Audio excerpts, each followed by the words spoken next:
Eh, Primero quiero agradecerles a cada uno de ustedes por la asistencia el día de hoy. Agradecerle a nuestro compañero Alberto Vanegas, quien está hoy aquí presente y quien nos va a acompañar a hacer el análisis de coyuntura, que para nosotros es muy importante en este marco del paro nacional, porque si nosotros como sindicalistas no tenemos clara la película hoy, pues difícilmente pues nosotros nos vamos asumiendo como el sujeto político transformador que hay. Entonces, primero que todo, bienvenido Alberto. Buenos días Alberto, para todas y todos. Buenos días, Alberto, Dori. buenos días. Quisiera decirle a las compañeras que Alberto Vanegas fue directivo de la ADE eh, y en 2 periodos fue ejecutivo de la CUT Nacional. Hoy es nuestro compañero coordinador de derechos humanos. Sé que está pues muy activo en muchas cosas y pues agradezco el espacio que nos ha brindado para que en la escuela tengamos su presencia y el análisis de coyuntura que hoy nos brinda. Listo, Alberto. Bueno, nuevamente buenos días a todas las compañeras y compañeros que están participando de la escuela de la subdirectiva.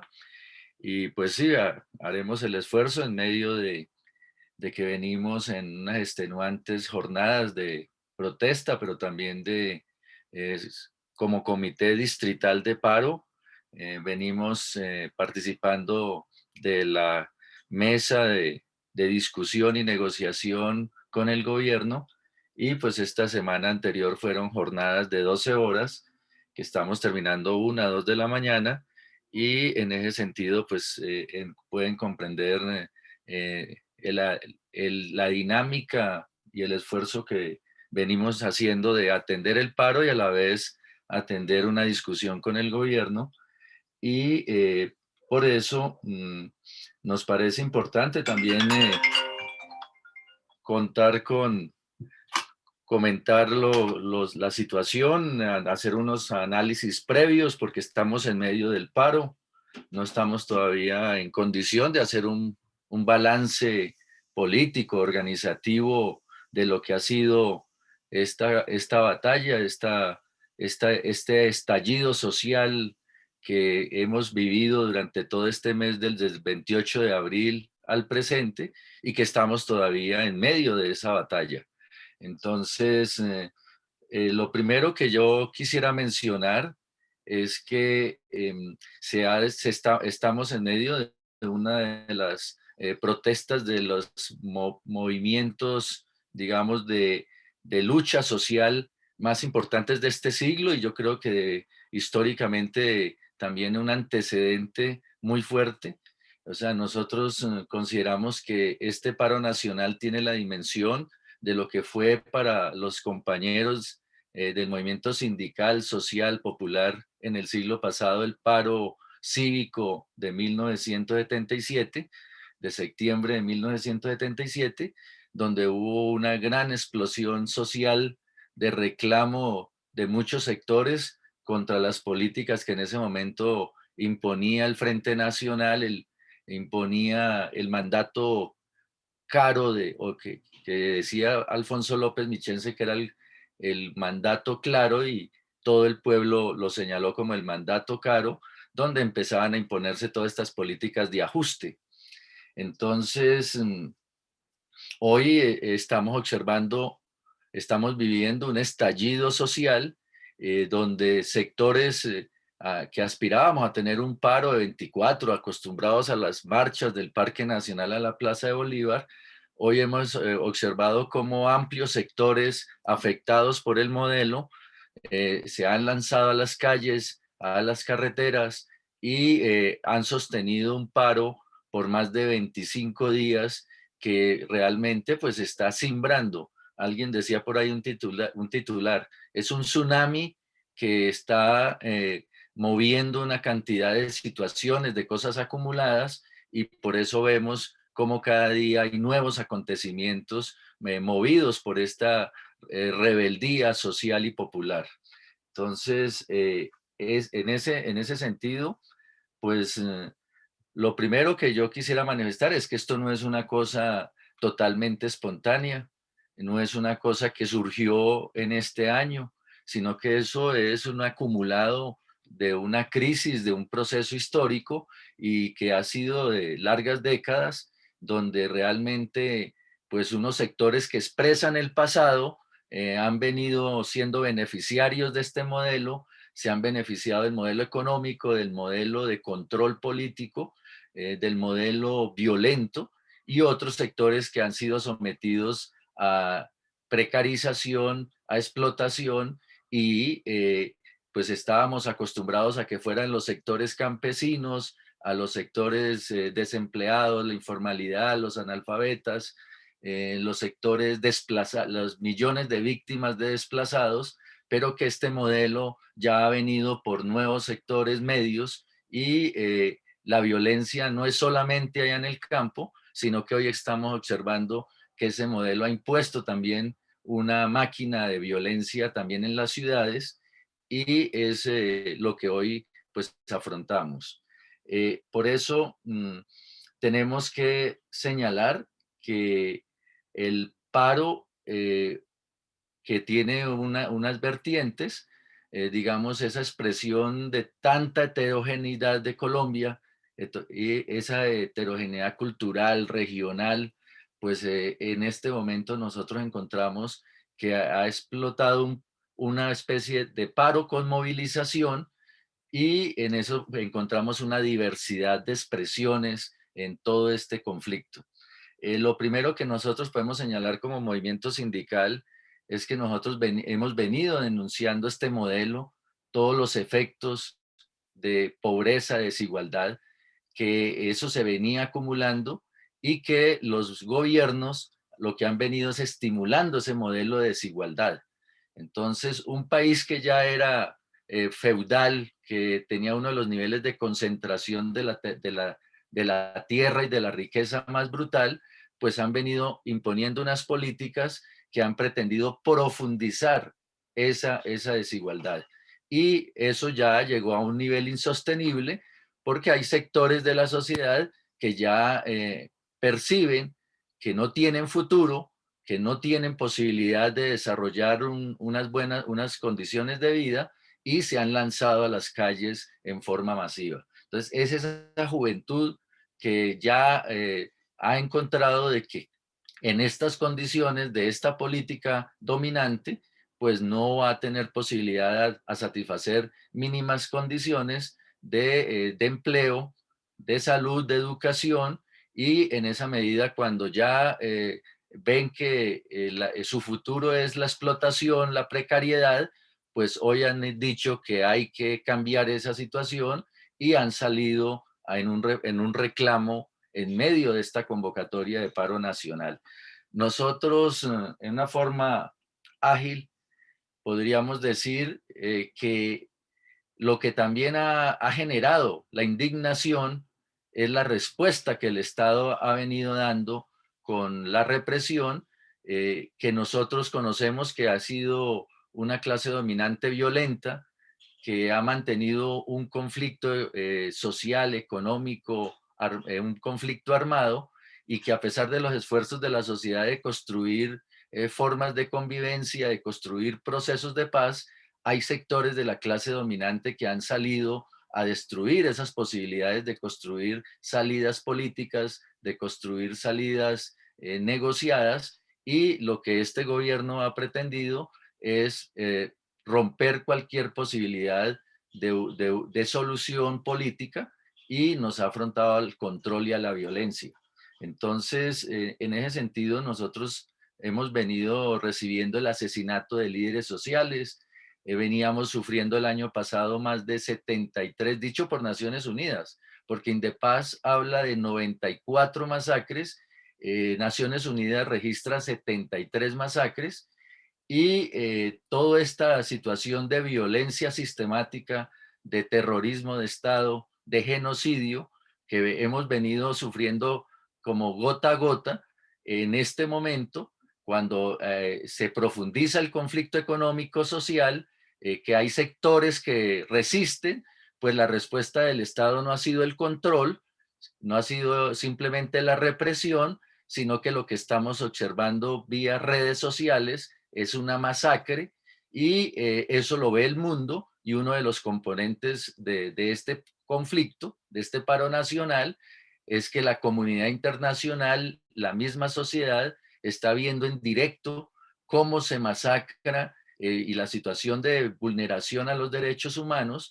Hoy por lo menos todos, la organización Temblores ha podido registrar que llevamos más de 59 manifestantes asesinados. Uno de los componentes es que la protesta social, el comando de paro, toda la movilización social ha sido llamada para una movilización pacífica, una movilización organizada, que viene desde el 2019, o sea, hay antecedentes, esto no es de este momento, son pliegos de exigencias no resueltos, incumplimientos con el movimiento campesino, estudiantil, el movimiento sindical, con muchos sectores sociales. O sea, en este momento lo que explotó fue todo ese acumulado desatendido y reprimido por un Estado. Entonces lo reprimen a través de sus aparatos de control, de esas maquinarias de la fuerza pública. Colombia es uno de los países de América Latina que más invierte en el presupuesto de guerra.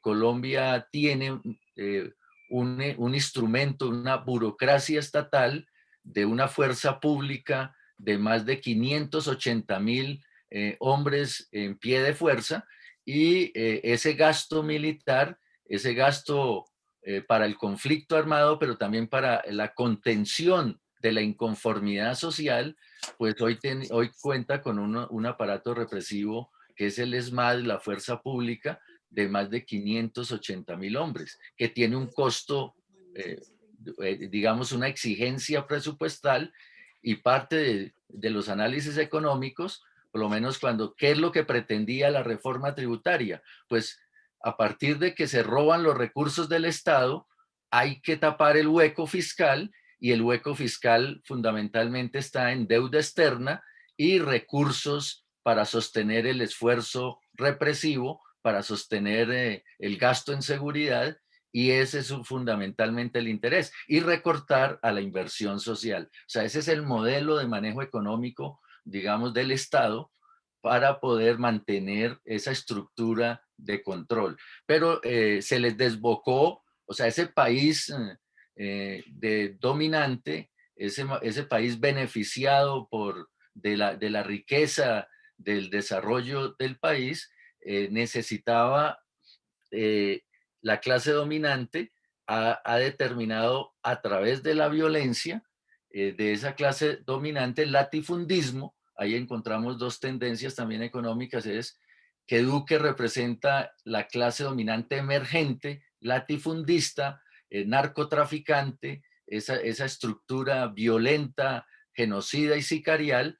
Y hay otro sector de la clase dominante, del gran capital financiero, de la política tradicional, y en eso ha habido una contradicción que hoy pues expresa en que el gobierno de Duque en cierta medida ha perdido, por el mal manejo, por la no conocer el país, se ha desbocado, y toda esa maquinaria, perdieron el control de esa maquinaria de muerte, y lo que han generado es toda una masacre con la pretensión de imponer la mano dura, esa posición uribista, y hoy el mundo ha visto una masacre desbocada de violación a los derechos humanos. Entonces, ese es el resultado hoy, que encontramos 59 manifestantes pacíficos asesinados, contamos con más de 38 jóvenes que han perdido sus ojos por la fuerza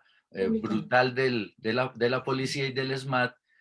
Nos encontramos con la expresión de esa estigmatización, de atemorizar a la población, y es donde se aplica la violencia de género, donde el genocida, el violador, atemoriza a su víctima, y encontramos más de 18 situaciones de violencia de género, de violación a las mujeres, y ese es otro escenario de la actitud, digamos, de la decisión de parar a toda costa cualquier cosa, cualquier expresión de diferencia, cualquier expresión de oposición, de arrasar cualquier expresión de inconformidad a través de esta brutalidad policial. Entonces, eso ha generado un drama de derechos humanos donde hoy tenemos cientos de heridos,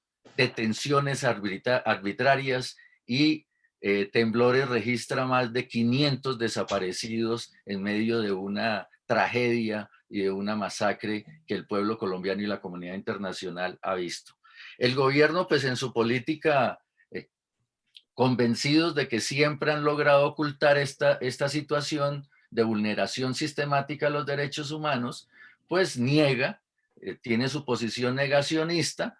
Ejemplo, ante la solicitud de la Comisión Interamericana de Derechos Humanos de hacer una visita ante la crisis y lo que se ha observado a nivel internacional en vulneración a los derechos humanos, pues el gobierno de Duque simplemente manifiesta que no, esto no es cierto, que aquí no existe sino un solo desaparecido, que los que han sido asesinados son miembros de la fuerza pública, y tratan de desconocer y contar otra situación que lógicamente la comunidad internacional hoy ya le es difícil creer esos argumentos que históricamente han planteado el gobierno colombiano, que en el mundo aparece como la democracia más larga, aparece el gobierno colombiano como una democracia, o el Estado colombiano como 200 años de democracia. Ese es el discurso oficial, es la historia,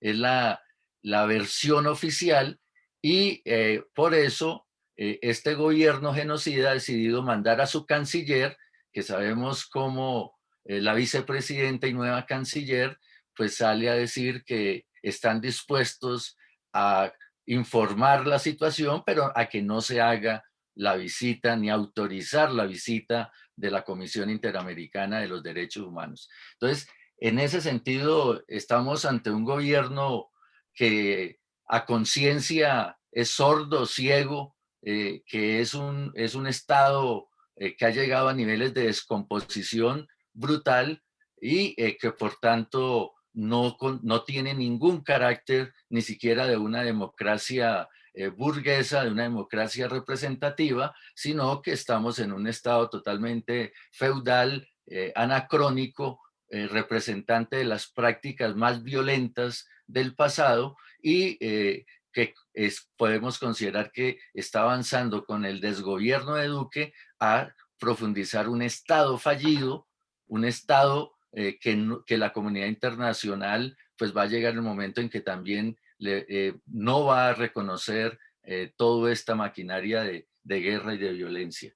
Entonces, en ese sentido, el movimiento sindical, como lo escuchaba ahorita, tenemos profundas discusiones.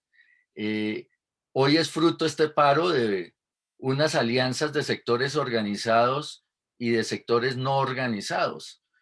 O sea, aquí el movimiento sindical, por diferentes factores, también por la política dominante, hemos sido un sindicalismo arrasado, hemos sido un sindicalismo que ha sido desconocido y que también nos han aplicado todo este modelo tanto de crisis económica, de arrasamiento de nuestros derechos laborales, pero también de una política de vulnerar y arrasar los derechos mínimos de asociación, de negociación colectiva, de huelga.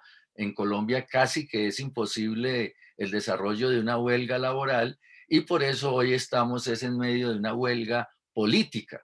O sea, esto no es una huelga, no es un paro reivindicativo solamente, sino que hoy estamos en medio de un paro social, un paro político, que ha tomado el carácter de iniciar como un paro nacional, pero ha avanzado a una huelga general. O sea, ni siquiera el movimiento sindical hoy puede decir que conduce este proceso, o el sector campesino. No, es una alianza de muchos sectores afectados por el modelo neoliberal, Y en esa alianza, a partir de todo un proceso que hay que señalar, es también, en estos son los efectos de los debates del proceso de paz, esa confrontación ha dejado que muchos sectores jóvenes se hayan involucrado en la participación política, haya despertado el interés de muchos sectores por romper esas cadenas de dominación, y también las luchas que se dieron en el 2019. Y un aspecto importante es que, a pesar de nuestras debilidades, hemos logrado tener una línea de continuidad entre esas luchas por la paz, en esas luchas por los derechos sociales, en esas luchas contra la pobreza, eh, y esas luchas del paro del 2019, donde se presentó un primer pliego nacional que el gobierno hizo oídos sordos, y ante ese reclamo, hoy, en medio de la pandemia, entonces ahí podemos resumir. O sea, viene una crisis del modelo del sistema desde el año 2019, pero y veníamos con una situación de asesinatos a los líderes sociales, a esa oposición, a esa resistencia. Se viene la situación de la crisis de la pandemia, el cierre de la economía, la contingencia de salud. Todos sabíamos que iba a ser un pésimo manejo, porque la salud pública, el sistema de salud, no tenía posibilidades de atender la vida y atender la salud del pueblo colombiano. Hoy podemos reseñar que tenemos el mismo DANE. Las estadísticas oficiales hablan de que son más de 100.000 los colombianos que han fallecido por causa del COVID, y toda esa crisis que se desnudó con esta situación del COVID, entonces asesinatos, muertes por el COVID, pues llevó a una situación mucho más aguda. Se desnudó toda la bancarrota de este sistema, de que no hay futuro con este modelo, y se agudiza con el problema económico de la hambruna. O sea, sectores que habían salido, digamos, de niveles de pobreza, hoy retroceden nuevamente con esta crisis de la pandemia. Hoy se habla de que cerca de 22 millones de colombianos se encuentran en niveles de pobreza, 7 millones en situación de miseria. eh, Encontramos sectores de la población, se habla más o menos del 25 al 30% de los colombianos se encuentran en una situación de hambruna. O sea, cerca de 10 millones de colombianos se acuestan o no tienen o una o dos comidas al día para su necesidad, su seguridad alimentaria. Entonces tenemos una situación de asesinatos, de muerte por el COVID, de desnutrición y de hambruna, y esto ya llegó a un momento de insostenible, que ni el virus ni la represión atemorizó a la gente perdió el miedo, y nuestros jóvenes salieron, y muchas comunidades han salido a hacer el justo reclamo de esa situación de indignidad a la que han sometido a este pueblo colombiano. Y sumado a que hay regiones, históricamente, algunos por lo menos recordemos ese elemento, habían sectores de la población que decían: yo no paro, yo produzco. Pero esos sectores hoy que decían ese planteamiento, que estaban ahí en cierta medida paliando y teniendo la ilusión de tener un proyecto económico, un proyecto, recordemos el emprenderismo y todo esto, esos sectores, el gobierno los abandonó, y esos sectores hoy no tienen ningún futuro porque entraron en una situación de quiebra.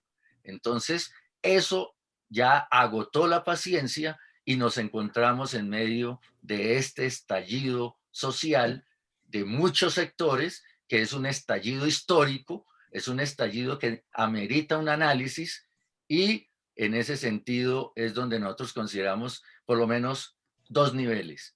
Hoy nosotros tenemos que tener la capacidad, como movimiento sindical organizado en medio de nuestras dificultades, de fortalecer esa alianza con todos los sectores afectados, y allí encontramos a los jóvenes, a los campesinos, a las organizaciones de derechos humanos, a los transportadores, encontramos a las mujeres, encontramos a los indígenas, a los afros. O sea, hoy estamos construyendo esa gran alianza social, sindical, popular y política para plantear que este país tiene que cambiar de rumbo y no podemos seguir permitiendo que una minoría beneficiada del modelo continúe imponiendo sus dictados, imponiendo sus políticas. En eso, Alberto, muchas gracias porque ya nos quedan 2 minuticos para que hagas listo, el termino cierre. con el siguiente elemento.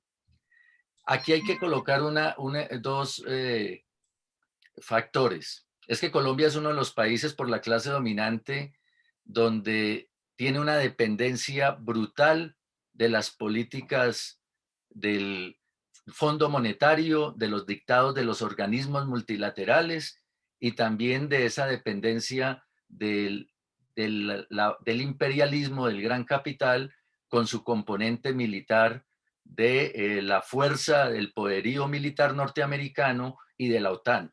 O sea, nosotros en cierta medida hemos sido el peón fiel de esas políticas fondomonetaristas y del gran complejo militar norteamericano.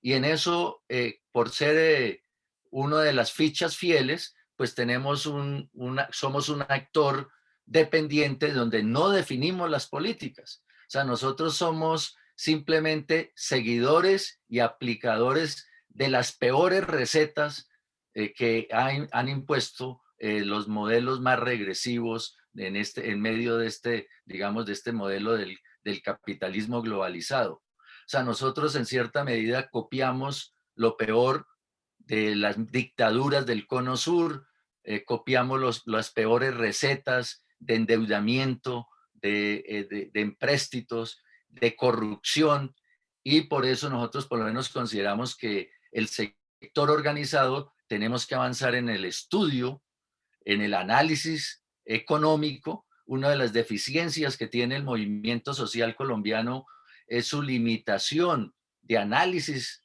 económico, de análisis político, de debate político, y porque en cierta medida nosotros como que nos hemos acostumbrado, nos ilusionan de que estas crisis que los gobernantes, las familias que han gobernado este país, los apellidos, los Galán, los Lleras, como que son los únicos que saben de política, y los sectores sociales, el sector sindical siempre ha sido en cierta medida muy limitado en el análisis de las coyunturas económicas, en el análisis de la economía política, y no sabemos explicar por qué nuestras condiciones de reiterada precariedad, los trabajadores del Estado, por lo menos hay que señalar que somos de los sectores peor pagos, se nos ha generado reestructuración, se nos ha generado despidos, inestabilidad laboral, y el movimiento sindical casi que vive una política de arrasamiento, de negación de derechos laborales,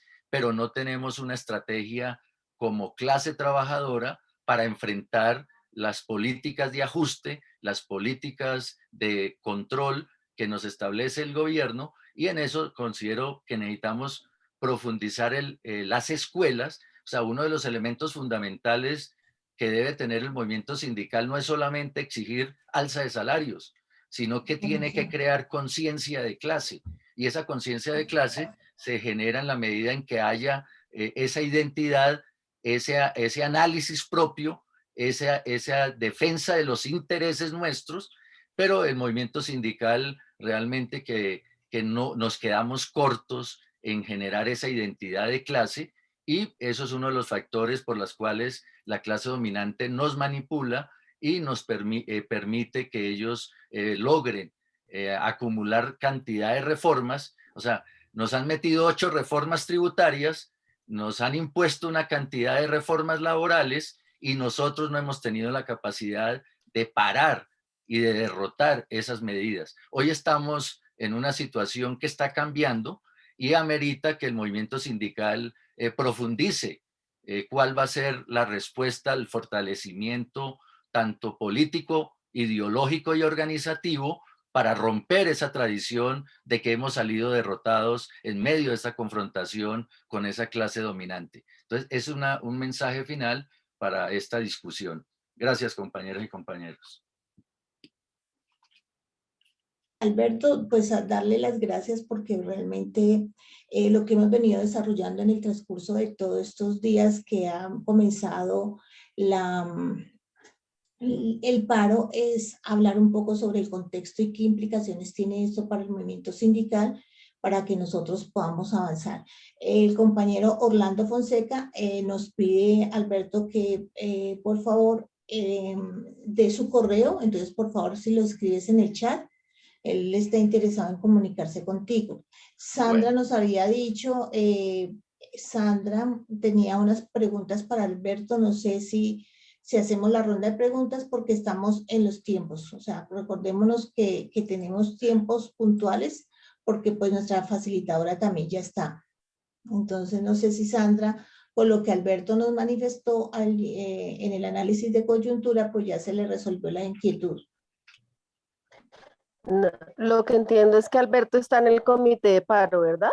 Sí, señor. sí, en el Comité Distrital y Comité Nacional de Entonces Paro. mi pregunta todavía no, porque, o sea, me queda más, todavía más la duda, porque si conocen también el contexto nacional, porque siguen ustedes solos negociando con el gobierno y sabiendo que desde las bases sociales en los barrios se están realizando asambleas barriales, asambleas populares, asambleas locales, ya hubo una asamblea distrital de juventudes, el sábado hubo una asamblea en el Claretiano de bases populares y que somos los que tenemos clara la situación y desafortunadamente se sigue negociando, no se exige que haya que el gobierno, es que el gobierno tiene que venir aquí a los territorios y escuchar a las comunidades.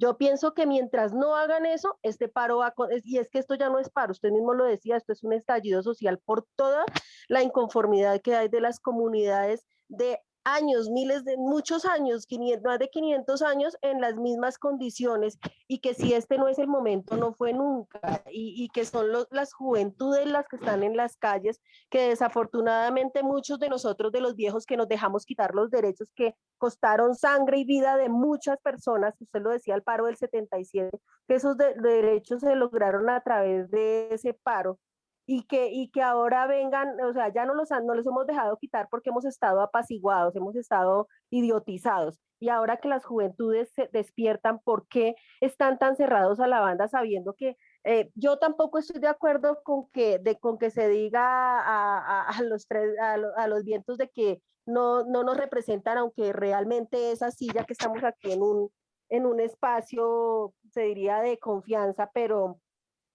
es que, ¿cómo es posible que ustedes vayan a negociar y ni siquiera, miren, han salido comunicados de la Federación Comunal, desde Ciudad Bolívar, del corredor humanitario se sacó un comunicado donde hay muchos puntos que confluyen.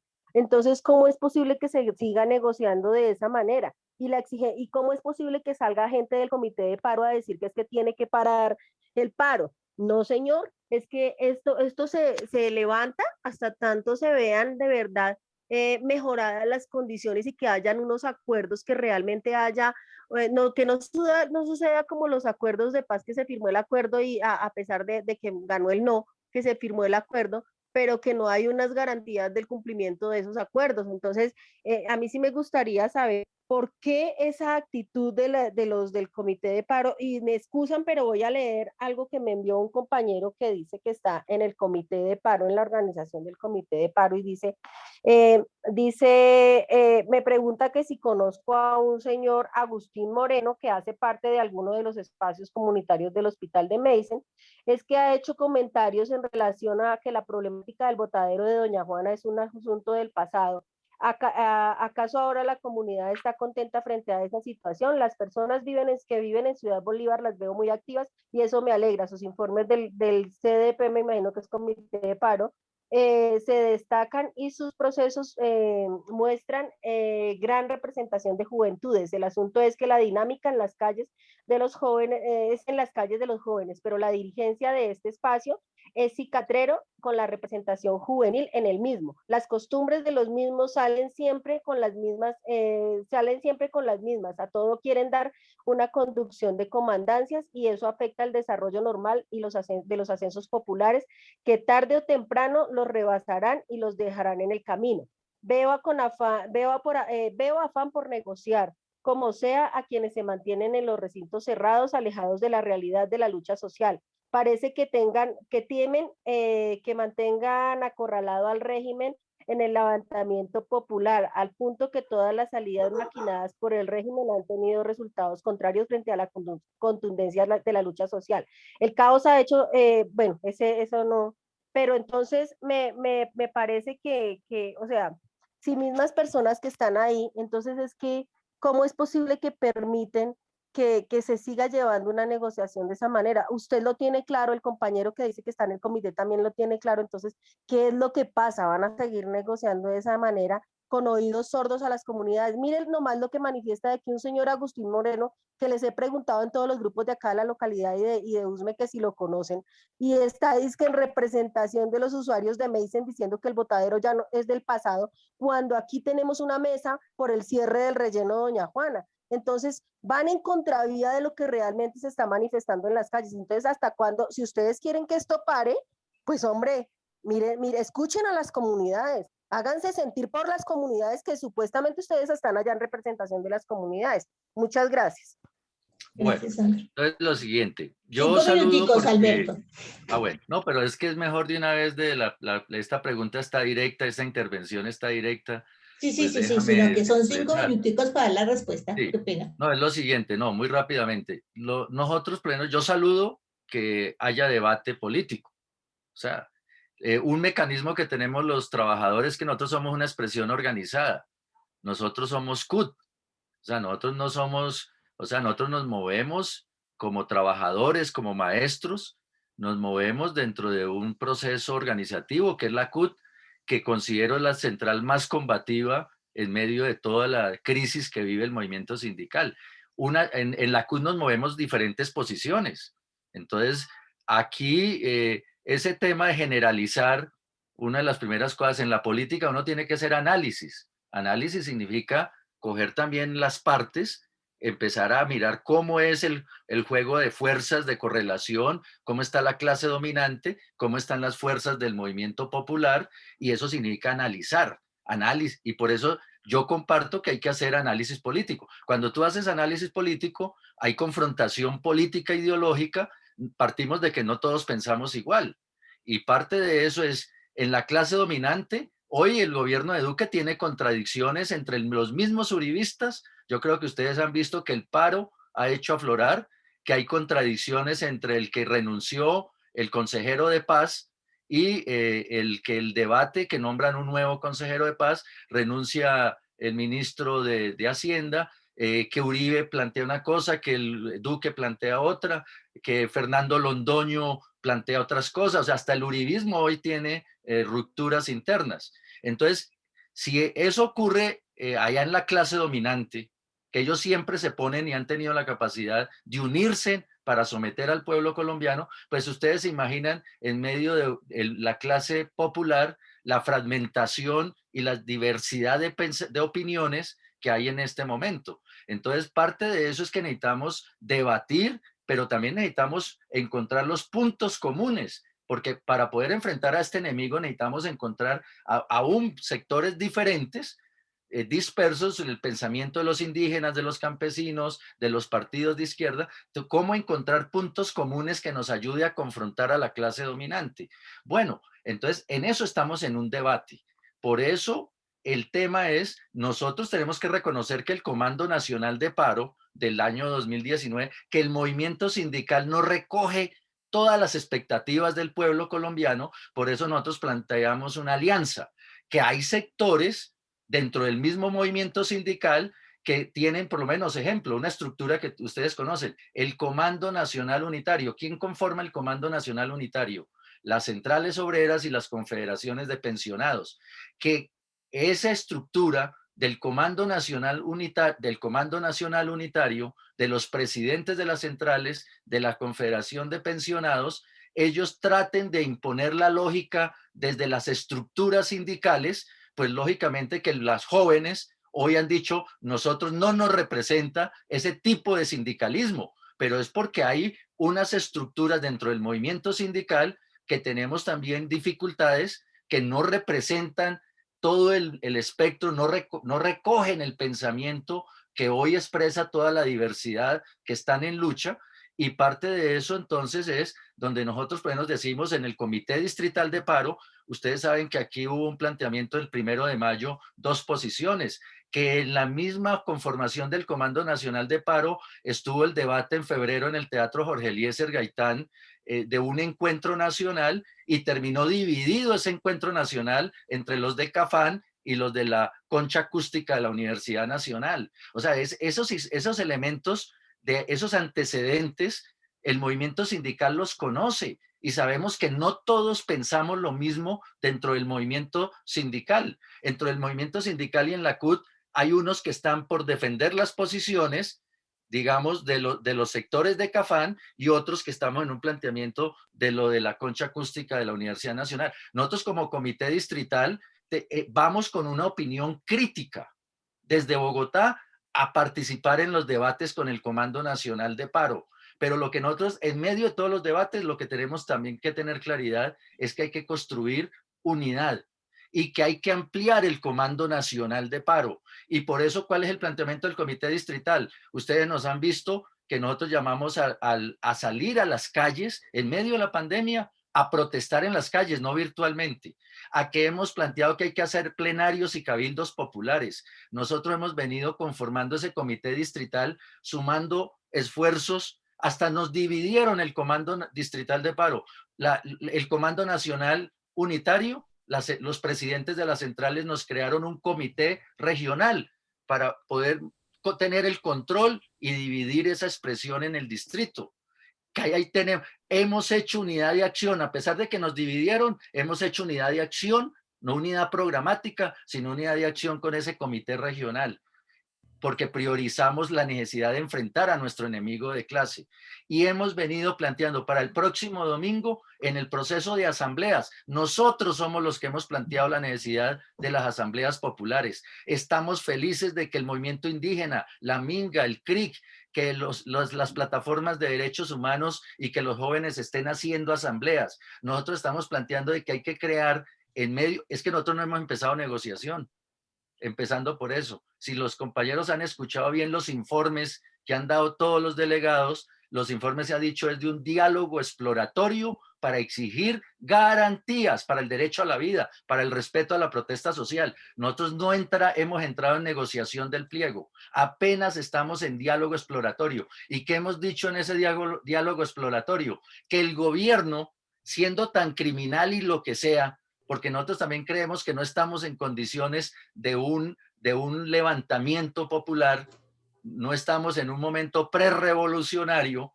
Si estuviéramos en un momento prerrevolucionario, estaríamos hablando desde la toma del poder, pero no estamos hablando de un momento prerrevolucionario, estamos en un momento de confrontación, de acumulación de fuerzas, de derrotar las políticas del modelo, de derrotar las políticas de este gobierno, y en ese escenario estamos planteando la necesidad de que ese gobierno en una discusión tiene que abrir mesas de negociación con el movimiento juvenil. O sea, el movimiento juvenil tiene que organizarse, porque es que hoy es un movimiento espontáneo. ¿Cómo se puede organizar? A través de las asambleas y de nombrar unos representantes y de establecer una mesa de negociación de los intereses de los jóvenes, de los derechos de los jóvenes, en coordinación con los que estamos en paro, porque también hay que decirle al movimiento sindical, compañeros, ¿será que el movimiento sindical está en paro? Mirémonos nosotros. Es que estamos en la lucha, estamos en la movilización, y vamos a ver, están conectados laborando, están en los procesos de producción, y hoy la central, la CUT, está llamando a profundizar el paro y a entrar en paro de labores, paro de producción. Es que una cosa es estar en marchas y otra cosa es hacer paro de producción. Para cuando entremos en la discusión del pliego de emergencia, de ese pliego que radicamos hace 11 meses y hasta ahora el gobierno va a discutir, ahí tendremos que tener un paro más fuerte. El que diga que levantemos los bloqueos, nosotros hemos dicho con paso humanitario, pero el que llame a levantar el paro, el que llame a levantar los cortes de vía, pues está contra el paro. Pues bueno, sí, hay sindicalistas que hacen eso. Nosotros denunciamos que ese no está por realmente ir y profundizar unas condiciones Bueno, de fortalecer la lucha y Alberto, el levantamiento. agradecerle pues por el espacio y quiero Es un decirle, debate, compañeros, que entendamos que hay que hacer ese debate. Para eso son claro, las asambleas. Yo y llamo a que hemos, hagamos las asambleas los sindicales. compañeros aquí presentes saben que hemos pasado por diferentes, Excelente, excelente, Alberto. hemos pasado Hagamos las aquí diferentes asambleas. compañeros con Los invito el diferentes sábado al posiciones. Cabildo Popular en la plazoleta del Consejo. Todo el movimiento popular allá debatiendo públicamente de cara a los Bueno, estudiantes, a las comunidades. Vamos a la plazoleta del Consejo y aspiro que la CUT, su equipo, su comité ejecutivo esté allá llevando su voz, llevando su opinión a ese Cabildo Popular que estamos convocando para el sábado. bueno, Alberto, lo entonces, esperamos el próximo martes. Le agradezco, compañera Dori, que todos los martes nos regale Alberto mínimo media hora. Compañero, Uy, gracias. sí, lo que pasa es que necesitamos un estamos en el marco ponente y la así, idea es que así lo aquí tengamos las necesitamos. diferentes voces de los diferentes sectores, porque recordemos que la CUT es muy diversos y muchas posiciones, así como han llegado otros sectores a hacer el análisis de frente a qué está pasando en el paro, pues también era importante escuchar otras voces como las de Alberto. Por eso hemos hecho la invitación semanalmente desde que se inició el paro a uno de los compañeros para que hable el contexto y nos pueda agradecerle a Alberto y bueno, feliz día. La Voy a asistencia anotar y el vamos correo, a dar. darles el correo es el de derechos Escríbelo en el humanos. chat antes de bajar y yo lo Sí, vuelvo a mandar, bueno, ¿listo? exacto, chao. Chao, muchas gracias, Alberto. Entonces, compañeros, ya vamos a iniciar nuestra sesión del día de hoy. Tenemos una súper invitada, que es nuestra compañera, creo que ya aquí la ven. Perdón un momentico. Nuestra compañera del segundo módulo es nuestra compañera Amanda Rincón. Amanda es una compañera pues que conocemos mucho y que apreciamos y queremos. Nuestra compañera Amanda es maestra. Ay, ¿qué pasó? Ya. Nuestra compañera es maestra. Ella ha luchado durante toda su vida y su trayectoria por el empoderamiento de las mujeres en el mundo sindical, social y político. Actualmente es sindicalista y activista. Igualmente es asociada a la cooperativa CODEMA, en donde ha tenido cargos de representación. Se compromete a fondo con la defensa de los derechos humanos. Quienes conocemos su trayectoria sabemos del talante de ella frente a este tema. Fue directiva de la ADE durante 2 periodos consecutivos, en 1989 y en el periodo de 1993. Fue ejecutiva de FECODE, integrante del comité ejecutivo en el periodo de 1998 hasta el 2008.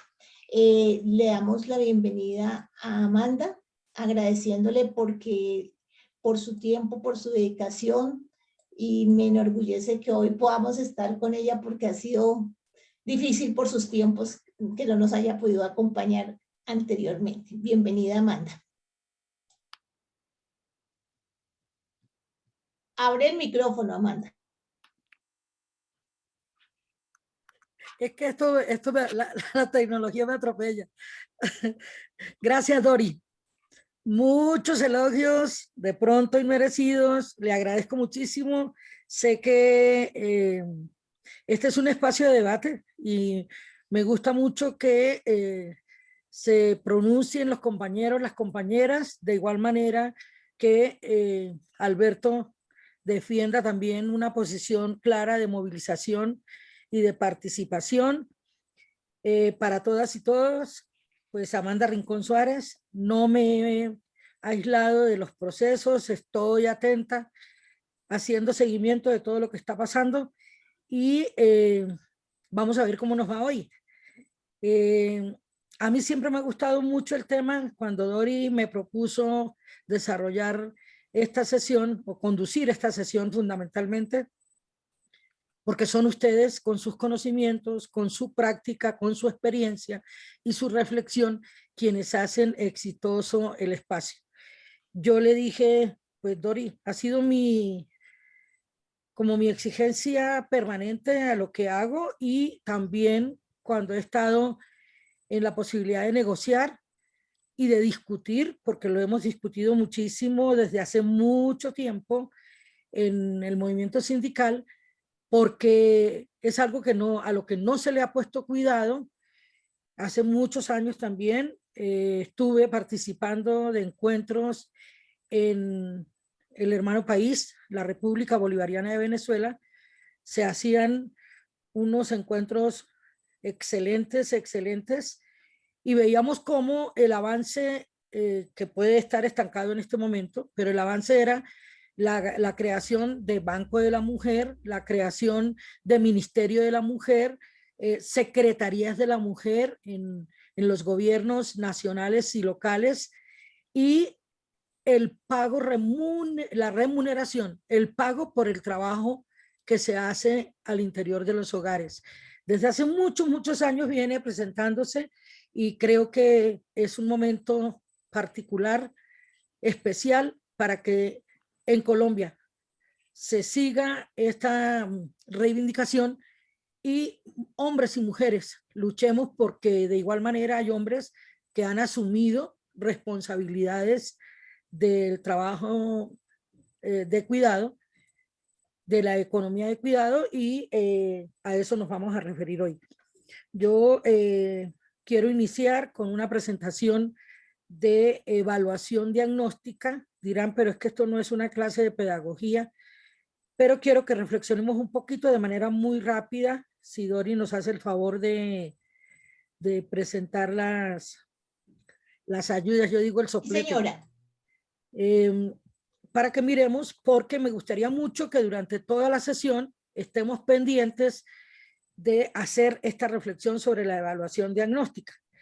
Voy a ser muy rápida, es la que se hace previo a un desarrollo de formación, a un proceso de formación. Esa es la evaluación diagnóstica. Y se identifica entonces cómo llegan las personas que van a ser participantes, para también establecer el proceso de continuidad que se le da al espacio de formación. Por eso se dice que tiene carácter predictivo. Listo, Dori. La evaluación diagnóstica explora, porque permite reconocer contenidos, capacidades a todos los niveles: cognitivo, procedimental y actitudinal. Y se prepara para lo que viene a partir de lo que se tiene. Hay dos objetivos fundamentales: analizar la situación de quien participa, en este caso pues el grupo de compañeras y compañeros, con relación a sus saberes y conocimientos, y determinar la posibilidad para ajustar los procesos de acuerdo a las necesidades que se detectan.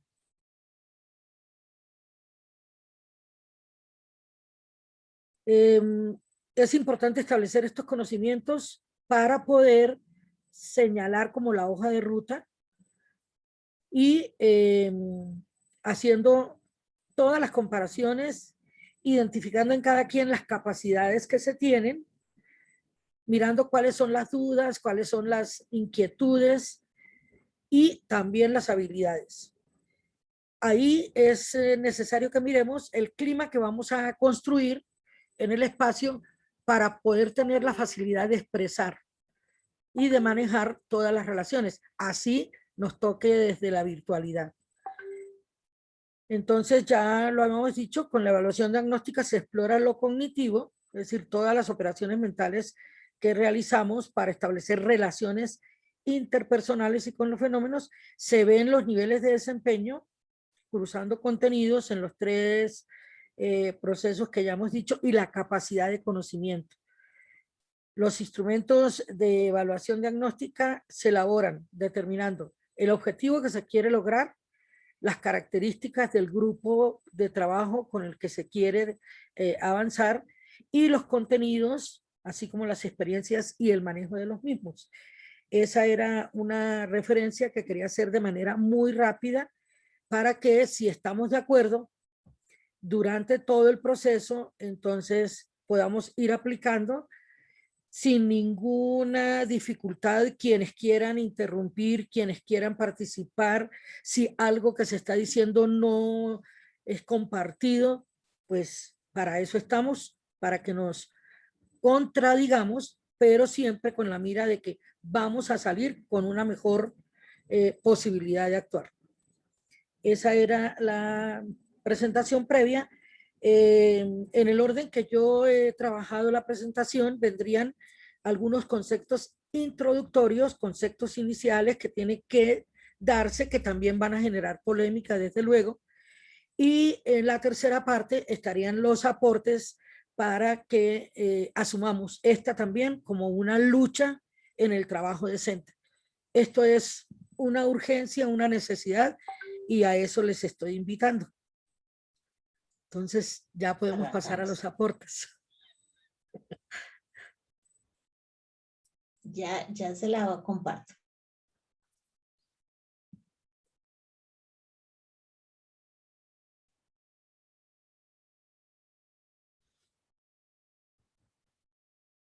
¿Ya se ve?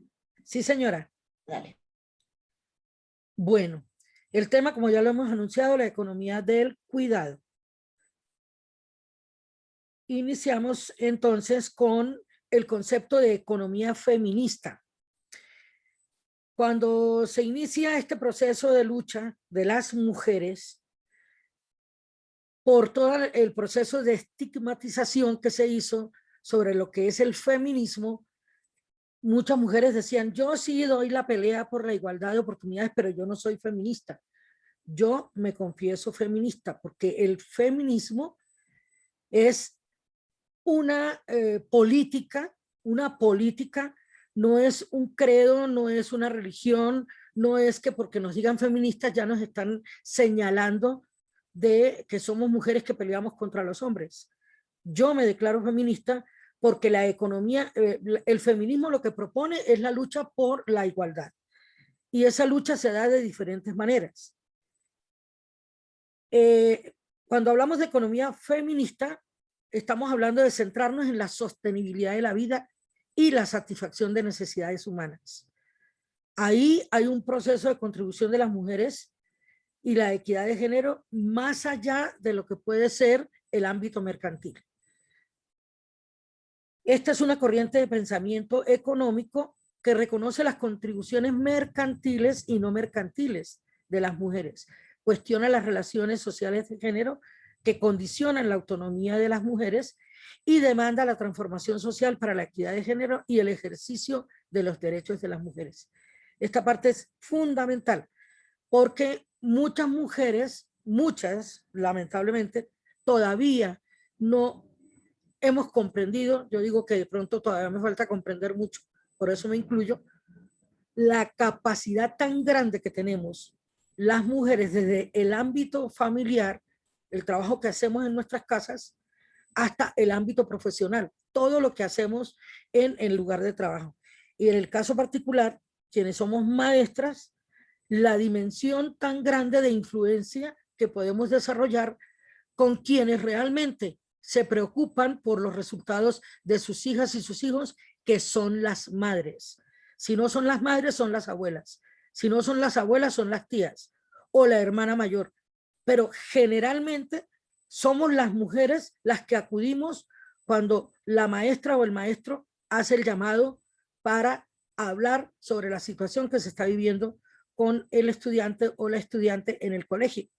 Entonces, la proyección que tenemos en el campo educativo es grandísima si entendemos la labor de todo el proceso de acompañamiento que se hace como maestra y maestro, el ejercicio docente, para transformar también las familias de los niños, niñas y jóvenes. Esta economía feminista toma elementos del feminismo y de la economía. Con el feminismo coincide en desarmar las construcciones sociales de género. ¿Qué tiene que ver esto con lo que estamos hablando? Pues es muy sencillo. Si no cambiamos la mentalidad y seguimos creyendo que fue que nos tocó y es que tenemos que hacerlo, y si no lo hacemos, somos objetos de señalamientos, pues vamos a seguir con la situación de reproducción del modelo que hemos venido confrontando. En vez de cambiar las estructuras, lo que estamos haciendo es reproduciendo las estructuras. Y se enfatiza en la libertad individual de las mujeres, en la capacidad de generar cambios estructurales. En muchas partes yo durante todo este tiempo un poquito largo de actuación en el espacio público, he dicho que para que se pueda hacer hay que ser. Entonces tenemos que dar la pelea por ser, pero también para hacer en todos los ámbitos de la vida. Y sí, como lo escuchábamos ahorita en el análisis, enfrentar todas las relaciones de dominación. Esas relaciones de dominación también se dan entre mujeres. Es bueno que ese análisis se haga desde donde cada quien esté colocado en este momento. Y desafortunadamente aceptamos comentarios, pero es que son las viejas las que están en la pelea. Es que esas viejas siempre salen con eso. Además, como tenemos la voz un poco más suave, la mía es muy gruesa y a veces se confunden y creen que está hablando un hombre, pero las mujeres tenemos la voz más suave, entonces nos dicen chillonas, que ya estamos gritando y que ya estamos chillando. Pero lo peor es que aceptamos el calificativo de que somos problemáticas, porque no comemos entero y hacemos siempre expreso lo que estamos pensando. Siempre manifestamos, y manifestar significa que de verdad yo lo digo a manera de chiste, que yo no voy a morir de un cáncer. Si yo muero, muero de un infarto.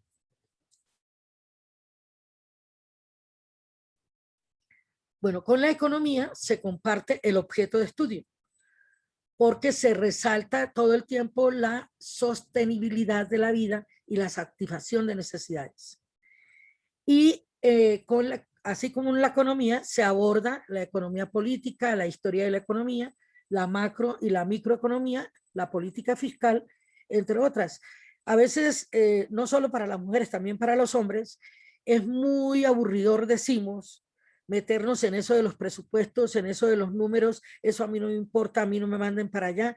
No, pues es que todo el tiempo estamos haciendo presupuesto en la casa, todo el tiempo. Cuando recibimos el salario, lo primero que hacemos es, ¿sí me quedará algo de esto? Y generalmente siempre estamos con saldo en rojo. Entonces, por eso ahorita hay inclusive talleres para las finanzas personales. Entonces, todo tiene que ver con la economía. Y la economía es la base de la sociedad. Porque miren ustedes todo lo que se está peleando en este momento. Son todas relaciones económicas, desde lo que hace el gobierno, que sí, seguimos soportando que lo haga mal, pero no todos los de atrás también, hasta lo que hacemos en la vida cotidiana y personal.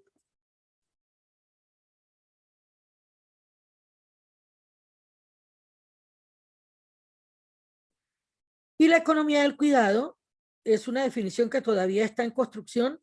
Como les había dicho, viene un proceso de reflexión desde hace mucho tiempo. La economía del cuidado no es solo lo que se hace en el hogar, también tiene que ver con lo que se hace remunerado, que es una lucha que han dado las mujeres, muchas mujeres, que para facilitar que otras mujeres pudieran ir a laborar en la empresa o en el rebusque, se hacían cargo de los hijos y las hijas de esas mujeres que salían.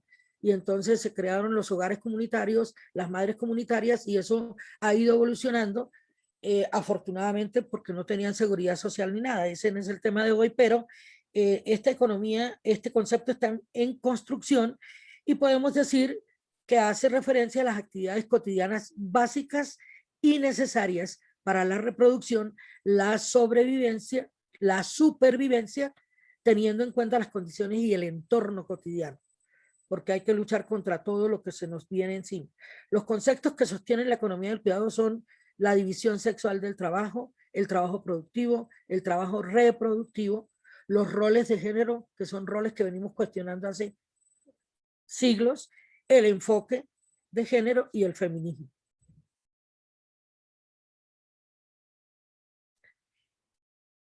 Ahora vamos a hablar de las diferencias entre economía feminista y la economía de género. La economía feminista, lo hemos repetido, y es que queremos que este concepto quede muy bien asimilado, se centra en la sostenibilidad de la vida. Y desde luego para ello hay que satisfacer necesidades. Y reconoce la contribución de las mujeres y la equidad de género más allá del ámbito mercantil. Cuestiona todo el tiempo la división sexual de trabajo. Mientras que la economía del género incluye a las mujeres como objeto de estudio, pero no cuestiona las causas. En el análisis se olvida qué es lo que produce la situación de desigualdad y por eso permite el cálculo de la brecha de generación, pero no establece las causas ni las alternativas para resolverlas. Aquí ya se acabó el de esta diapositiva.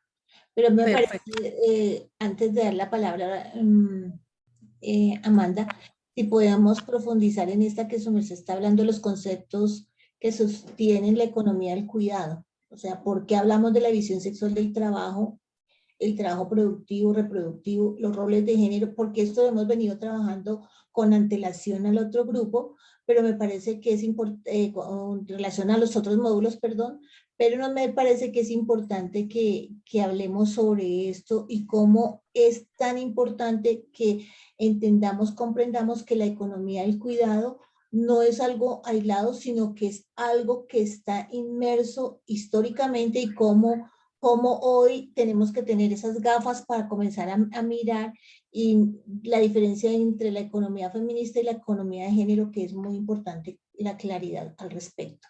No sé si hay alguna pregunta, inquietud. No. Compañera, si alguien quisiera, dejo compartir, Amanda. Sí.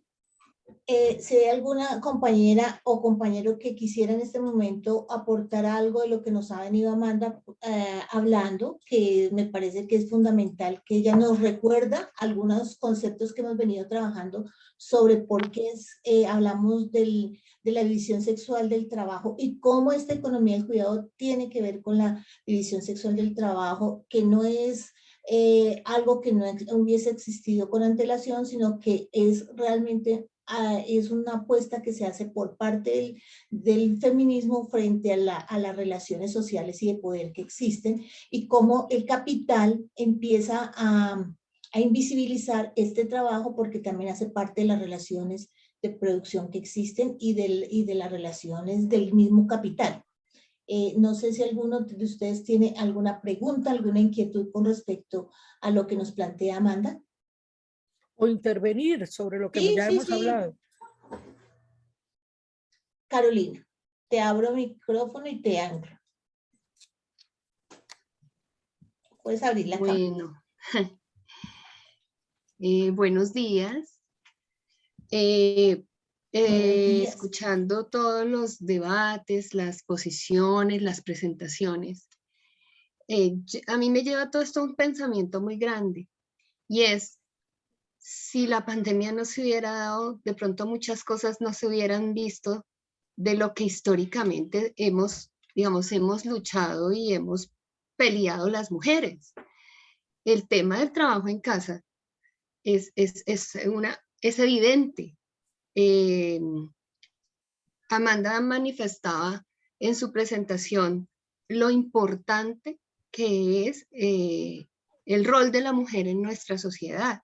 Y ahorita es más visible, ese espacio privado ya se nos hizo público a las mujeres y seguimos peleando. Y es triste escuchar de pronto a las mismas compañeras manifestar que a veces pues como que somos invisibilizadas, no somos reconocidas. Y es cierto, cuando dicen es que las mujeres son jodonas, es que las mujeres son las que más hablan, es que las mujeres... No, estoy de acuerdo, o sea, por algo sí, somos las que más hablamos, pero porque estamos peleando por unos derechos que no han sido reconocidos. Y muchas cosas afloraron a partir del tema de la pandemia. Ahorita con todo el problema, la problemática social que estamos viviendo también, o sea, si estas cosas no se dan, simplemente vamos a seguir invisibilizadas. Pienso que es la oportunidad para levantar la voz, para mostrar que ese trabajo privado vale, y vale mucho. Y es forma las bases precisamente de toda esta sociedad, el cuidado de los hijos, el cuidado del hogar. O sea, es realmente de valorar. Prácticamente somos como las mujeres orquesta, o sea, podemos con todo, pero también hay que valorar y reconocer y apreciar. Por eso tampoco acepto ese tema de la violencia contra las mujeres, ni verbal, ni física, ni psicológica. Y hay que mantenernos en esa lucha y sí hay que levantar nuestra voz. Gracias. Gracias, Carolina. ¿Alguien más quisiera hablarnos al respecto? ¿Algún comentario de lo que hemos, o bueno, Amanda ha planteado en este momento? ¿Preguntas, inquietudes, comentarios? No. Yo lo único que quisiera como reforzar es que no olvidemos la relación que existe entre la economía del cuidado y el capital. El capital cómo ha utilizado el mundo del trabajo privado para empotrarse más en la reproducción del trabajo y del sostenimiento del mismo capital. Entonces seguimos, Amanda. En lo que se ha detallado, pues como ubicar esa división sexual del trabajo en lo que compete a que no hay una distribución de manera neutral y que es uno de los pilares básicos del sistema patriarcal para subordinar a las mujeres. Pero ahí lo que quiero es que reflexionemos. Yo sé que ya se ha superado mucho y estoy muy contenta por eso, pero inclusive en el ejercicio nuestro en el aula de clase, yo voy a solicitar que me disculpen por referirme a lo que yo hago, pero las maestras acostumbrábamos, eso hace mucho tiempo, a que si nos tocaba dejar limpia el aula, las niñas eran las que asumían el trabajo como si estuvieran en la casa, barrer, trapear, limpiar el polvo, ordenar los pupitres, y los niños salían corriendo y se iban a jugar. Y eso lo veíamos normal. En las casas, exactamente lo mismo. Los niños estaban todo el tiempo jugando y a las niñas siempre como que las teníamos en nuestra mente llamándolas para que hicieran el trabajo doméstico. El hombre en la cocina, me dicen aquí, huele a mierda de gallina. Ese era el cuento de las abuelas. Entonces los hombres no podían entrar a ayudar en la cocina. La responsabilidad de la manutención, de la elaboración de alimentos, así se tuviera que salir de la casa, porque hubo necesidad, sí es cierto, el sistema económico obliga a que muchas mujeres entren en la dinámica del trabajo fuera del hogar, remunerado, porque en el hogar todavía no se remunera, para poder traer dinero y poder hacer el pago de todas las obligaciones que se tienen en una familia. Así, hablamos entonces de las 3 jornadas de trabajo, que son muchas.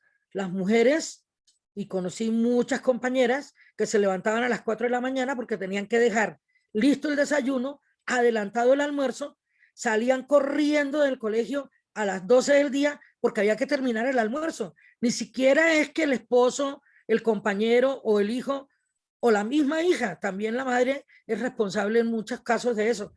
Tenía que llegar, no, es que ella tenía que llegar a terminar el almuerzo y a servirlo. Eso de los roles dentro del hogar hay que seguirlo revisando muchísimo. Yo sé que nos da mucho miedo. A mí como madre y abuela me da mucho miedo cuando yo sé que mi hija o mi nieta están en la calle. Me da menos miedo cuando están mis hijos, pero he aprendido que el peligro es igual para ambos, igual. El miedo de las mujeres con las mujeres es por lo que implica, por ejemplo, un abuso sexual o una violación. A mí eso me aterra, pero, y porque las noches y la madrugada y todo lo demás también trae consigo aumentar ese miedo. Pero hemos aprendido durante todo este tiempo de formación que tiene que ser responsabilidades compartidas. Para poder enfrentar la división sexual del trabajo, hay que empezar a ubicarnos con nuestras capacidades, con nuestras posibilidades en el sitio de trabajo y en el sitio de vivienda. Es decir, no podemos separar una cosa de la otra.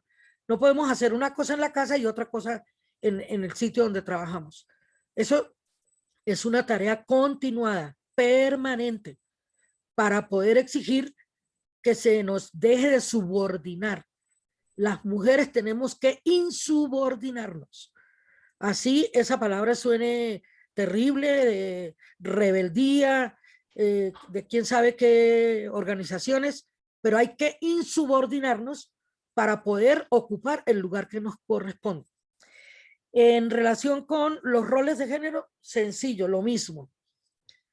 En el proceso que adelantamos de formación desde la Federación Colombiana de Educadores, se hizo un curso a nivel nacional, era un proyecto que se desarrollaba con mujeres que los sindicatos filiales reunían para poder trabajar una serie de módulos. Todavía existen esos módulos y lo que más trabajábamos era la diferencia entre lo que es sexo, lo que es género, los roles de género, cómo enfrentar esa situación, porque a veces las mujeres logramos salir de esa insubordinación general, pero volvemos a subordinarnos. Entonces, si llegamos a cargos de dirección en los sindicatos, las mujeres no aspiramos a la presidencia de los sindicatos. Si nos dan la secretaría, excelente, porque es que siempre hacemos las actas. No aspiramos a la tesorería, pero si nos dan la tesorería la asumimos. ¿Por qué? Porque es que siempre hemos manejado la plata. No, es asumir el cargo que sea con la potencialidad que genera el cargo, porque yo puedo incidir desde donde esté. Y me doy la pelea por los cargos que correspondan. Yo puedo aspirar a los cargos más altos, que también hay que desestimular eso, porque desafortunadamente con nuestro comportamiento establecemos cargos principales y cargos suplentes cuando eligen a todos por igual. Un ejecutivo de 15, un ejecutivo de 21, una junta directiva de 10, una junta directiva de 13, son todos y todas directivas de una organización y les cabe la misma responsabilidad. De la misma manera, tienen el mismo nivel de representatividad, el mismo nivel, donde quiera que tengamos que ir. Entonces, las mujeres estamos en condición de enfrentar la tarea que nos toque desarrollar. Y tenemos que enseñar a nuestros hijos, esposos, compañeros, y también cuando están los amantes, pues los amantes, que ellos también merecen el respeto como seres humanos con todas sus capacidades. Entonces, ahí es donde está la lucha por la igualdad de oportunidades, pero también por la horizontalidad en las decisiones y en la asignación de tareas y de funciones. Listo. Amanda nos trajo un videíto, Amanda, de los que ahí mandó. Voy a pasarles el primer videíto para que ustedes lo tengan en cuenta. Ya Amanda nos ha hablado sobre esos conceptos, entonces vamos a escucharlo y después vamos a continuar con algunas precisiones por parte de Amanda y de las compañeras. ¿Listo, Amandita? Sí, señora.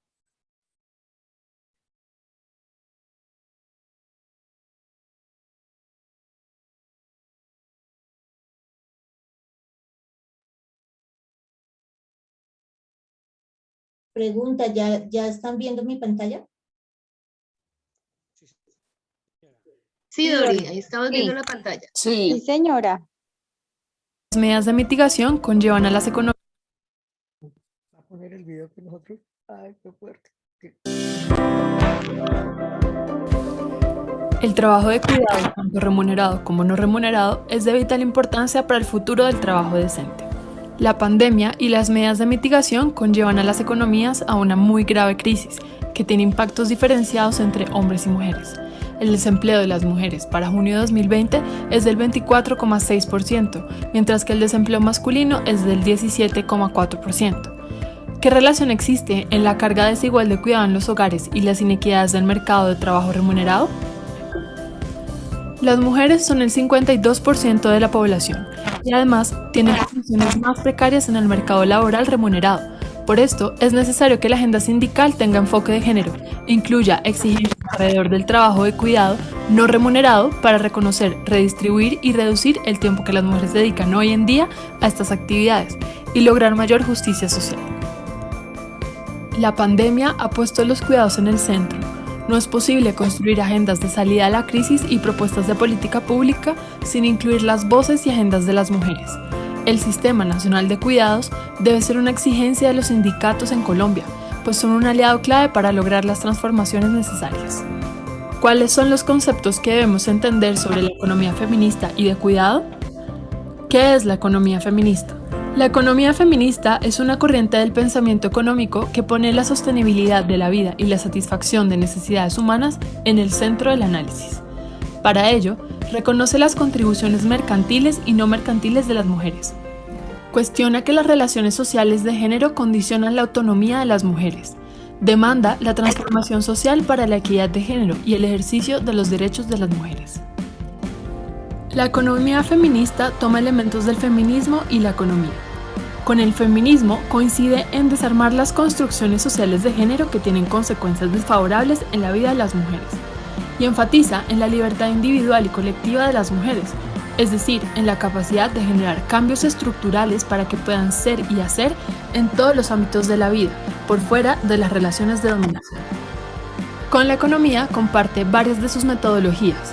El objeto de estudio, resaltado como una prioridad en la sostenibilidad de la vida y la satisfacción de las necesidades humanas, y el abordaje de todas las ramas de la economía política, la historia económica, macroeconómica, la política fiscal, microeconomía, entre otras.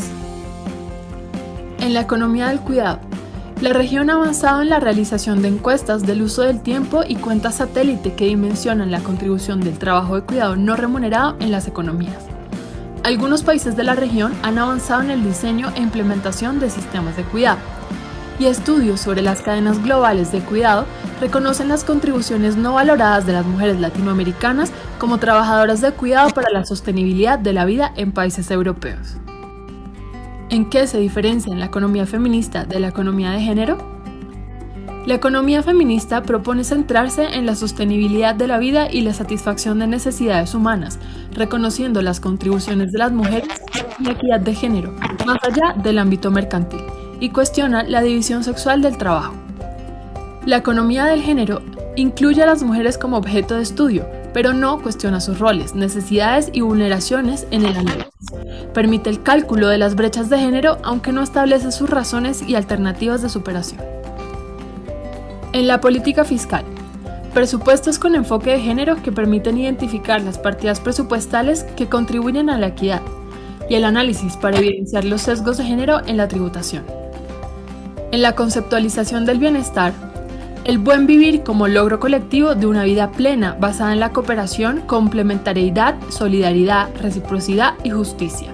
Iniciativas de economía solidaria, ecofeminismo, soberanía alimentaria y los recursos naturales. ¿Qué es la economía del cuidado?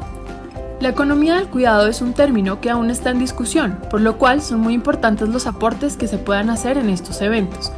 Podemos decir que hace referencia a las actividades cotidianas, básicas y necesarias para la reproducción y supervivencia de las personas, teniendo en cuenta sus condiciones y entorno cotidiano. ¿Qué conceptos sostiene la economía del cuidado?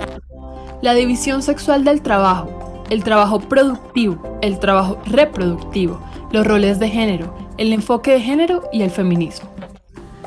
La economía feminista ha evidenciado que las desigualdades de género en el mercado laboral se relacionan con el trabajo de cuidado, realizado en el ámbito de los hogares. Su reconocimiento es un reto prioritario en la agenda sindical actual.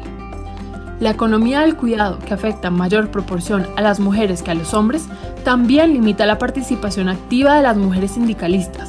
Es un desafío para el movimiento sindical establecer las acciones para establecer condiciones de igualdad y no discriminación en este aspecto.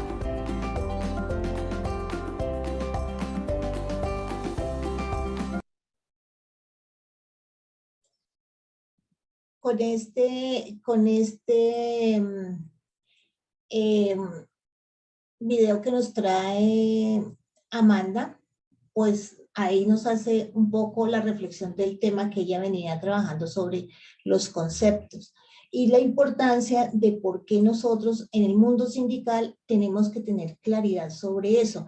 Recordemos también que la encuesta del tiempo de calidad del tiempo del DANE nos habla que en la economía del cuidado hay un 20% del Producto Interno Bruto que podría ser capitalizado para el desarrollo de las políticas públicas frente al cuidado que existe. Entonces es muy importante para que nosotras como mujeres y como hombres reconozcamos que la economía del cuidado sí existe y es una de las limitantes cuando se pasa de una manera soslayada, que no se cuestiona, simplemente para que el capital y el capitalismo se reproduzca. Por eso es importante que nosotros comencemos a tomar conciencia de que la economía del cuidado es un elemento sustancial que nos permite a nosotros comenzar a mirar las brechas que existen entre géneros y cómo esto hay que hablarlo en el mundo del trabajo, porque es el que sustenta el trabajo en general del capital y de cómo se reproduce el capital constantemente.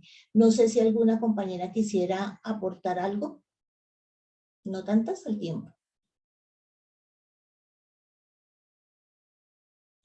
Bueno. Frente al tema, no hay dudas, no hay inquietudes, comentarios. A Idris, dale, te voy a anclar. Gracias, Dori. Pues es que, digamos que ahí entra, claro, ese reconocimiento, digamos, en la lucha de trabajo, ¿cierto? Pero date cuenta que no hay, por ejemplo, algún tipo de defensa frente no solamente a la economía del cuidado, sino en cómo asumimos el cuidado de las familias. Y creo que ese es uno de los debates más importantes, digamos, en pandemia, ¿sí? Entonces, por ejemplo, mientras muchas mamás estuvieron, digamos, hicieron ese tránsito a la virtualidad, ¿cierto? Con toda esa carga, digamos, del trabajo en casa, pero, digamos, del cuidado en casa, o sea, habían, digamos, unas superposiciones del trabajo y del cuidado de los hijos y el rendimiento, digamos, laboral. A mí me llama mucho la atención porque, por ejemplo, en el tema del magisterio, ahorita con el tema de alternancia, ¿cierto? A la mujer docente trabajadora del distrito no se le reconoce el que no tenga con quién o que alguien no quiere cuidar a sus hijos pequeños, por ejemplo, son cosas que han manifestado, digamos, algunas compañeras. Y dicen, ¿con quién voy a dejar a mi hijo, a mi bebé, si nadie me lo quiere cuidar? La persona que era mi cuidadora, ¿cierto?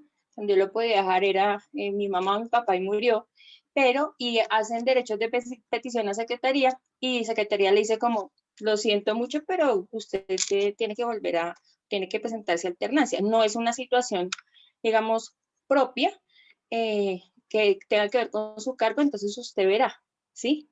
Entonces ahí uno se encuentra que hay una desprotección total frente, digamos, a esos otros roles que además como maestras, trabajadoras y demás, se tienen, digamos, en estos momentos de contingencia, por ejemplo, con las maestras. Uno dice, ¿y ahora qué hago? Porque no me puedo llevar mi hijo al colegio, pero tampoco me lo reciben en ningún lado, ¿qué hago? ¿Cierto? Y se encuentran precisamente todos estos dilemas, precisamente sobre la productividad. Entonces, usted tiene que ser productiva, eficaz, eficiente y rendir. No nos importa si usted es mamá cuidadora de alguna otra persona en su casa, pero tiene la responsabilidad de. Entonces, me parece muy interesante que estos temas se toquen porque nos dan esas orientaciones y esas rutas para poder, digamos, argumentar precisamente esos tipos de luchas que se deben dar en esos contextos. Yo me imagino que en los otros temas laborales, por ejemplo, de la salud, digamos, de las empresas iguales es igual, ¿no? O sea, no importa usted qué haga en su vida familiar, lo importante es que sea eficaz, ¿cierto? Y ese otro reconocimiento, ¿cierto? Que hay del cuidado. Entonces me parece súper importante estos temas porque nos dan luces precisamente de poder anclar ya sobre conceptos básicos y poder orientar. Muy chévere. Gracias a Idris y le damos la palabra a Carmen. Buenos días. Pues yo pensando en la política, en la política del cuidado y todo eso, yo me pongo a pensar en lo que yo hacía antes. Yo en el colegio terminaba todo y yo no tenía nada que traer aquí a la casa. Pero ahora la casa se convirtió, o sea, el trabajo ya no son de pronto las 6 horas, sino el resto.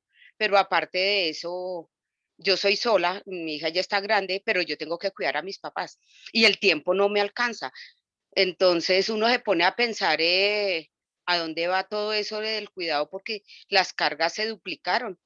O sea, si yo tuviese hijos, sería más, pero estoy a cargo de mis papás, pero el tiempo no me alcanza. Y el trabajo que yo hacía en 6 horas, hay veces son 12 horas que tengo que estar con mi trabajo. Entonces, no sé qué políticas, o sea, no sé para dónde vayamos a ir con todo esto. Lo que nos llama la atención aquí, Yolanda, que es muy importante, es cómo nosotros también comenzamos desde el mundo sindical a reconocer que existe una economía del cuidado, porque para nosotros Sí, está naturalizado mucho y que eso hace parte de nuestra vida, pero no dentro de la concepción de qué es la economía del cuidado y sus implicaciones sí, en la participación de las mujeres que hacemos ese tipo de economía y que la naturalizamos en la participación política, sindical y demás que tenemos. Entonces, aquí antes de que Amanda nos dé sus comentarios, vamos a colocar el segundo video que ella nos trae, que es sobre los... Amanda, tiene el micrófono cerrado. Sí, Ya. disculpe. Es que es bueno como en este momento cerrar con lo que le voy a decir antes del otro video. Mire, hay dos situaciones muy concretas. Cuando las maestras y los maestros defendemos nuestra jornada laboral, estando de manera presencial, generalmente, inclusive muchos compañeros y compañeras decían, uy, sí, yo soy maestra porque lo que trabajo son 6 horas. No, nunca hemos trabajado solo 6 horas. La pandemia devela que la conexión virtual se amplió porque la responsabilidad de la maestra y del maestro no va con solo entregar conocimientos o información, sino que va de cómo se recibe la información y qué hace el niño, la niña y joven con esa información. Es decir, la asimila, no la asimila, la transforma y el proceso de evaluación es inmediato. Pero lo que decía Iris, la jornada se duplicó. Yo conozco personas muy cercanas que están desde las 6 de la mañana en ese computador hasta las 10, 11, 12 de la noche, que el sábado y el domingo están elaborando las guías, que, bueno, todo esto son elementos para que podamos también aportar de por qué la dificultad de la alternancia, pero también para que se amplíe la demanda y entendamos que nuestras exigencias y nuestros pliegos no son solo para que se nos dé el aumento, que ya no hay aumento, ni siquiera ajuste salarial, ya no hay ajuste salarial, porque esos puntos que le están aplicando a los salarios son una insignificancia, una limosna que deberíamos tirar. Pero bueno, la situación es que en esos pliegos efectivamente se amplíe a la sociedad para que los trabajadores y trabajadoras tengan las condiciones reales de dignidad en los cuales ejercer el trabajo. Entonces, si yo tengo mi papá y mi mamá, yo tengo que tener una pensión o un salario de miles de millones, porque ¿cuánto cobran en los hogares donde atienden a las personas mayores? El Estado, el gobierno, no propicia los lugares dignos para la atención de las personas mayores. Entonces, todo eso es una carga que se asume. ¿Y quién la asume? La mujer. Generalmente la mujer. Es muy común oír cuando los abuelos y las abuelas dicen, afortunadamente tuve hijas. ¿Por qué los hijos se desentienden totalmente? Los hijos están para su familia que acaban de construir o que vienen construyendo hace muchos años y la responsabilidad generalmente es de la mujer.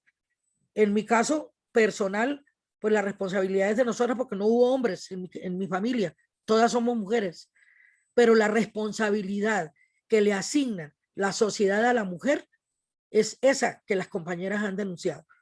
Entonces, En este momento hay una pelea grande por la recuperación de la jornada laboral. Y como en nuestro sector seguimos siendo una gran mayoría, más del 70% mujeres, pues por eso hablamos de que las mujeres tenemos esas reivindicaciones y tenemos que pelear por esas reivindicaciones. Entonces, ahí es cuando entra en juego también lo que podemos exigir en nuestras organizaciones. Ahí se habló en el video y yo lo dije también de alguna manera, que las mujeres no podemos incursionar porque tenemos muchas cargas encima. Entonces, para poder ir a una asamblea que no sea en la jornada laboral, que sea en la jornada contraria, pues se nos viene el mundo encima y preferimos no ir a la asamblea. Cuando asumimos ser más que una participante del común y asumimos el activismo sindical, pues nos toca ir a la reunión en la sede, en la tarde, en la noche, el sábado o el domingo, y generalmente, por lo menos así lo hice yo, me tenía que llevar los niños. A pesar de que mi compañero siempre estaba conmigo, porque también era maestro, atendiendo a los niños, pero nosotros no teníamos, esos salarios eran irrisorios, cómo dejar la niña y los niños en una guardería, por ejemplo. Los sindicatos deben pensar también en las condiciones de bienestar o de facilitación que le tienen que dar a las mujeres afiliadas a la organización para participar de los espacios de formación y de decisión. Entonces, eso me remontó mucho a esas épocas, porque inclusive las mismas compañeras decían, ¿y usted cómo hace? Después de muchos años, ya mis hijos y mi hija grandes, una compañera me dijo, uy, yo pensé que usted no tenía hijas ni hijos. Dije, sí señora, tengo 3. Y a mucho honor y a mucho orgullo, creciditos, crecidita, y en proceso también de participación activa todo el tiempo. Porque se extrañan las mismas compañeras de que las mujeres incursionemos. Y las mujeres tenemos que desarrollar también otro campo muy amplio, el campo de la sororidad. Sororidad, que no es lo mismo que la solidaridad, porque la sororidad es la que junta los afectos, las emociones y hace posible que yo me haga a un ladito para que la otra también pueda estar. Y no siempre, a veces, acaparando lugares.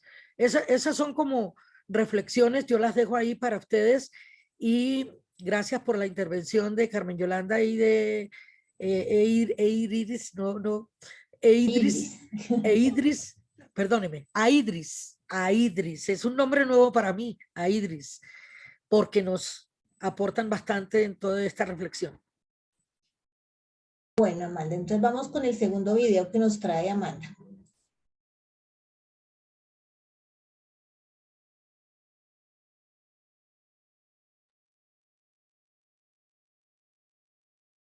¿Sí se está compartiendo ya? Sí. Sí, señora. La economía feminista es una corriente del pensamiento económico que coloca la sostenibilidad de la vida y la satisfacción de necesidades humanas en el centro del análisis.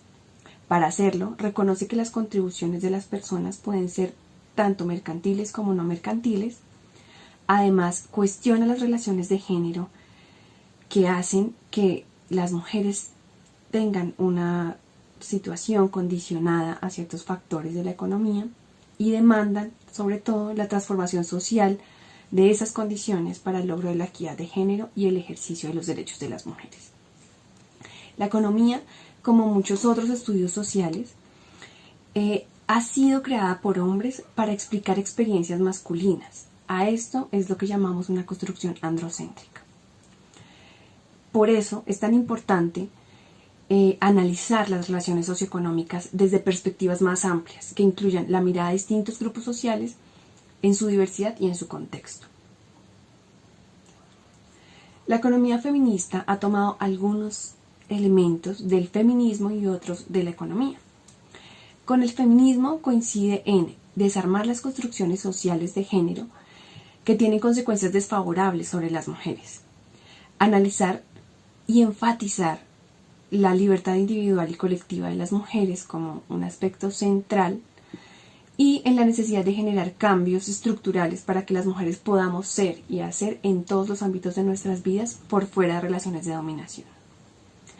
Por su parte, de la economía toma algunos aspectos, por ejemplo, varias de sus metodologías, también el objeto de estudio de algunas de las corrientes de la economía en lo que se refiere particularmente a la satisfacción de necesidades humanas como centro del análisis, y también aborda diferentes campos como son la economía política, la historia económica, la política fiscal o el análisis del desarrollo. Ahora bien, hay dos tipos de enfoques que incorporan la perspectiva de las mujeres en el análisis, y es importante establecer sus diferencias y saber cuándo estamos hablando de uno u otro. Uno es la economía feminista y otro es la economía del género. ¿En qué se diferencian? La economía del género incluye a las mujeres como objeto de estudio, pero no cuestiona sus roles, sus necesidades o la vulneración de sus derechos en el análisis. Permite, si bien, el cálculo de brechas de género, pero no va más allá, no cuestiona las razones por las cuales esas brechas se dan, ni está interesada en proponer alternativas que permitan la transformación y la superación de esas brechas. La mayoría de los estudios de economía y género han reflejado las experiencias femeninas en el ámbito mercantil. Por su parte, la economía feminista propone centrarse en la sostenibilidad de la vida y la satisfacción de necesidades humanas, reconociendo las contribuciones que las mujeres hacen tanto en los ámbitos mercantiles como no mercantiles.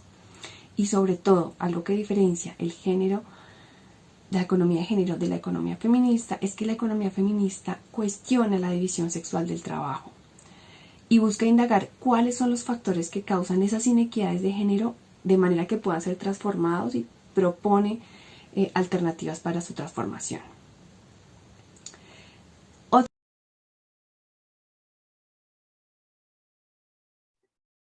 Compañera Amanda. Sí, señora. Aló, ¿Estamos aló. ahí? Sí, aquí estoy. Sí, yo pienso que pues los videos refuerzan los conceptos. Ajá. Y no sé si haya alguna intervención sobre lo que hemos venido hablando, si alguna compañera, compañero quiere reforzar, y pues más bien hacemos el descanso en este momento. Sí, señora. Igual todos esos videos que la compañera Amanda nos envíe, nos trae para el día de hoy, quedan en el Classroom para que ustedes puedan bajarlo, acceder. Las diapositivas de ella, pues siempre quedan ahí. Que nos regale un momentico, Amanda, para recordarle a las compañeras que nuestro trabajo de intervención que estamos haciendo, pues lo estamos ya poniendo en marcha. Yo quisiera que algunas compañeras que ya están desarrollando sus trabajos, pues se den cuenta un poco sobre qué es lo que estamos haciendo y cómo lo hemos venido desarrollando. Entonces, ¿por qué es importante esto? Y qué pena con Amanda que me le pasó ahí, pero es para que podamos nosotros tener como claridad que ya iniciamos. Mire, compañeras, fue nuestro primer conversatorio. Ay, Dios. ¿Sí se ve? No. Espérame porque no, se me... viendo tus archivos. Ya, espérame un segundito porque se me alborotó esto.